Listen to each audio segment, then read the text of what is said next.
Hello students, इस video session में हम जानेंगे कि जब एक इलेक्ट्रिक डाइपोल को यूनिफॉर्म एक्सटर्नल इलेक्ट्रिक फील्ड में रखा जाए तो डाइपोल पे क्या होगा।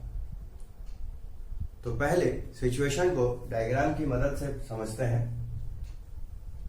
ये पैरेलल लाइंस जो हैं वो इलेक्ट्रिक फील्ड को इंडिकेट कर रही हैं। फिगर से क्लियर होगा कि चूंकि स्पेसिंग सबके बीच में सेम है फील्ड लाइंस पे, दैट मीन्स इलेक्ट्रिक फील्ड जो है वो कैसा है, यूनिफॉर्म है। ठीक, क्योंकि इलेक्ट्रिक फील्ड लाइंस के बीच का ही स्पेस जो है वो क्या क्या बताता है, वो मैग्नीट्यूड के बारे में बताता है ना। तो चूंकि यहाँ इक्वली स्पेस्ड है, मतलब इस रीजन में जो इलेक्ट्रिक फील्ड गिवन है दैट इज यूनिफॉर्म। ठीक, अब एक किसी रैंडम पोजीशन में डाइपोल कंसीडर कर लिया हमने, जिसका नेगेटिव चार्ज है यहाँ, पॉजिटिव चार्ज है यहाँ। ठीक, तो हम ये जानते हैं कि इलेक्ट्रिक फील्ड पॉजिटिव चार्ज पे अपने अलोंग फोर्स लगाता है, इसीलिए इलेक्ट्रिक फील्ड डाइपोल के इस पॉजिटिव चार्ज पे अपने अलोंग फोर्स लगाएगा और नेगेटिव चार्ज पे इलेक्ट्रिक फील्ड अपने अपोजिट डायरेक्शन में फोर्स लगाता है। इसलिए ये इलेक्ट्रिक फील्ड डाइपोल के नेगेटिव चार्ज पे अपने अपोजिट डायरेक्शन में फोर्स लगाएगा। ठीक, मैग्नीट्यूड ऑफ फोर्स कितना होता है, Q इंटू ई होता है, Q इंटू ई होगा, है ना। चूंकि दोनों चार्जेस का मैग्नीट्यूड डाइपोल में सेम होता है, इसलिए ये जो फोर्सेस इन पे लगेंगे फील्ड के कारण वो भी क्या होंगे, सेम होंगे, है ना। यहां पे देखिए मैंने माइनस साइन इंडिकेट कर रखा है।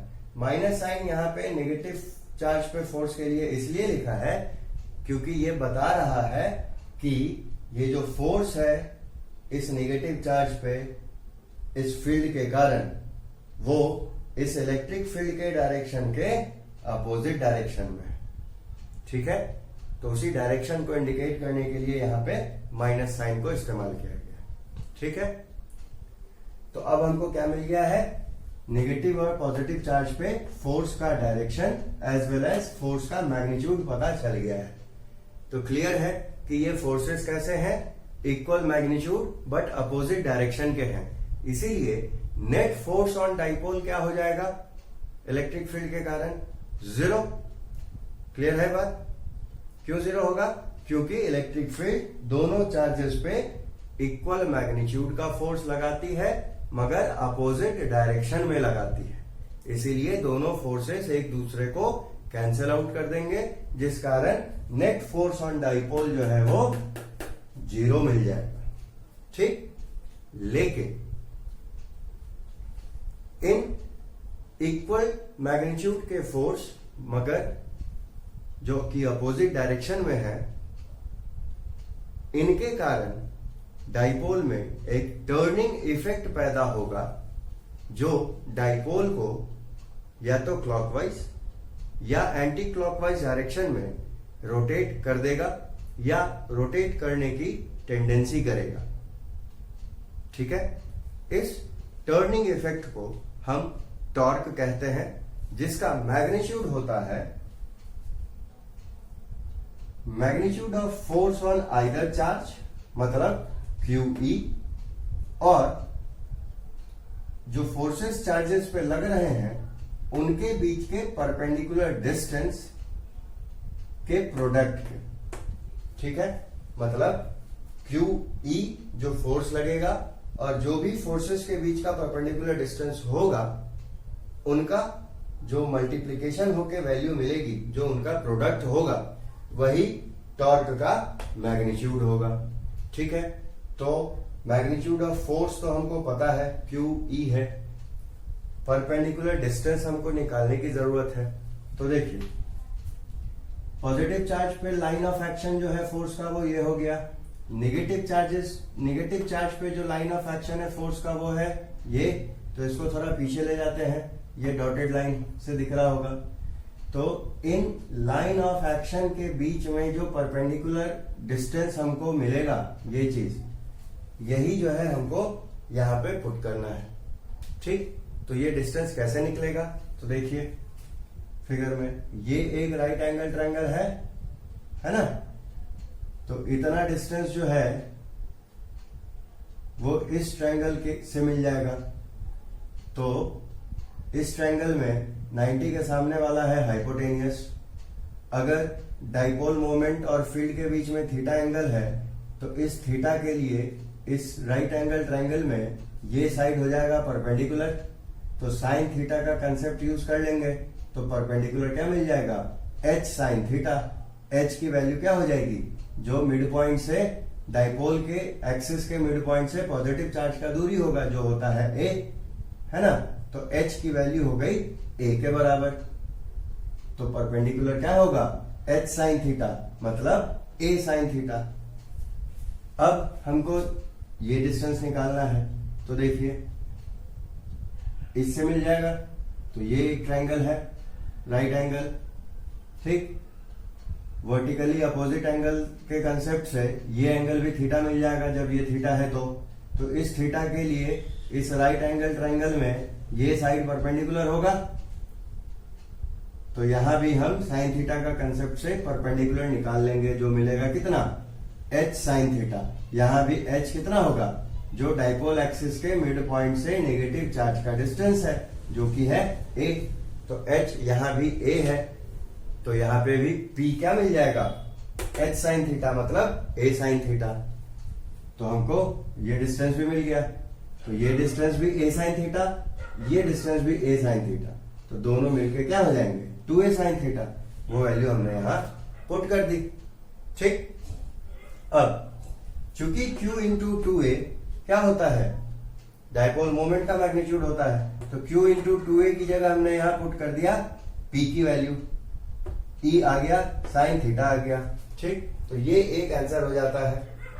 अब ध्यान से देखिए तो P भी वेक्टर क्वांटिटी है, E भी वेक्टर क्वांटिटी है और इन्हीं दोनों के बीच का एंगल है थीटा।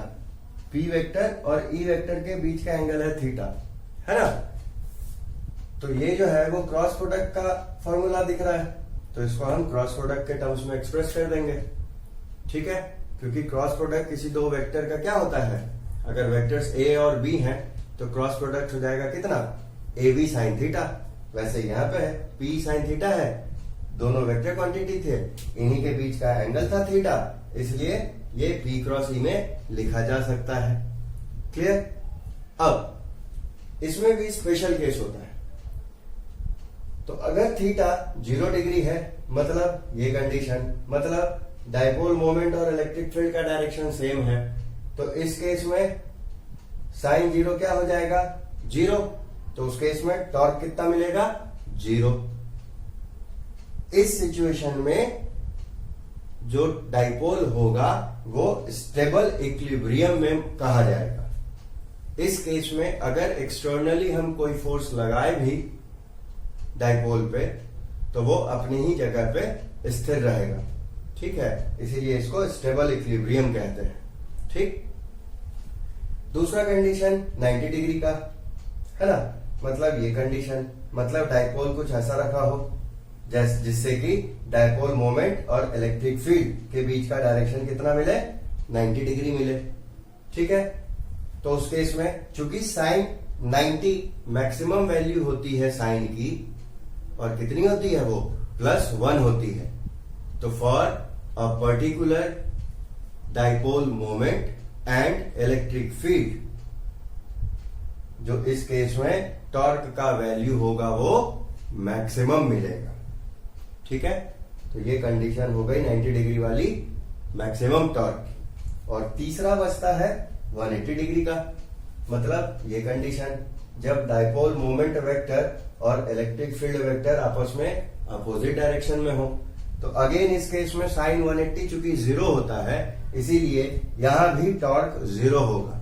लेकिन इस केस में अगर हम टॉर्क डाइपोल पे एक्सटर्नली कोई फोर्स हल्का सा भी अप्लाई करें तो वो फटाक से रोटेट होके स्टेबल इक्विलिब्रियम को गेन कर लेता है। इसीलिए इस सिचुएशन को हम अनस्टेबल इक्विलिब्रियम का नाम देते हैं, ठीक है। तो स्टूडेंट्स ये पूरा टॉपिक हमने कवर कर लिया। होप कि ये टॉपिक आपको अच्छे से समझ में आया हो। फिर भी अगर कोई भी डाउट है या कंफ्यूजन है इस टॉपिक में, तो आप मुझे मेरे व्हाट्सएप नंबर 9179979001 पे कांटेक्ट कर सकते हैं।